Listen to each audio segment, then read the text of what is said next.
इस देश की जो ब्राह्मणवादी व्यवस्था है उसको अगर कोई समझता है और समझ के उसका कोई समाधान बताने का काम करता है तो वो हमारे संत गुरु महापुरुष है। और उनकी जो वो वाणी है, जो उनका मैसेज है, वो आज गुरु ग्रंथ साहिब जी में संकलित है।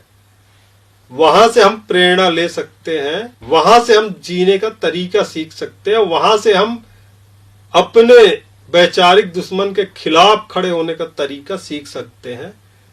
इसलिए हम चाहते हैं कि ज्यादा से ज्यादा इस देश में गुरु ग्रंथ साहिब जी को समझने वाले लोग हों और इस देश की बेहतरी के लिए, इस देश के 97% लोग बहुजन द्रविड़ समाज की बेहतरी के लिए जो आज सबसे अनुकूल दर्शन है वो सदगुरु रविदास जी महाराज का बेगमपुरा खालसा राज का दर्शन है, जो इस देश में, इस भूमि में समानता, स्वतंत्रता, बंधुत्व, न्याय, भाईचारे की स्थापना करने के लिए पर्याप्त है। हमारे अपने गुरुओं का दर्शन है, इस मिट्टी में पैदा हुए लोगों का दर्शन है। ब्राह्मणवाद से मुक्ति के लिए आज जरूरत है बहुजन द्रविड़ समाज संतों गुरुओं का जो ये दर्शन है, बेगमपुरा खालसा राज का दर्शन है, उसको अपनाए और भारत देश में बेगमपुरा खालसा राज की स्थापना के लिए हम एकजुट होकर काम करें।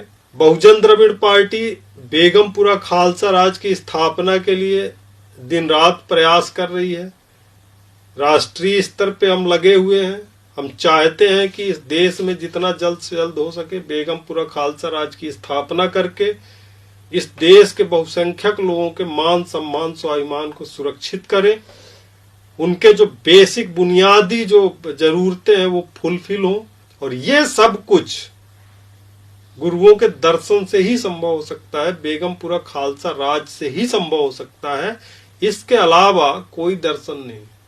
अगर आप ये समझते हैं कि हिंदू, हिंदी, हिंदुस्तान समाधान है तो ये कभी समाधान नहीं हो सकता, क्योंकि जो हिंदू, हिंदी, हिंदुस्तान है, जो हिंदू कॉन्सेप्ट है, ये असमानता पे आधारित है। और हिंदुइज्म का जो रीढ़ है, जो बैकबोन है, वो असमानता है, इनइक्वालिटी है। तो जिसके प्रिंसिपल ही असमान है, जिसके आधार ही असमान तरीके से रखी गई है, वो क्या समानता देगा इस सोसाइटी को, इस देश को। इसलिए सदगुरु रविदास महाराज जी की जो 648वीं जयंती के अवसर पर आप सब बहुजन द्रविड़ साथियों से हाथ जोड़ के मैं अपील करूंगा कि आप सब बेगमपुरा खालसा राज के लिए एकजुट हों। इसी अपील के साथ मैं अपनी बात समाप्त करता हूं।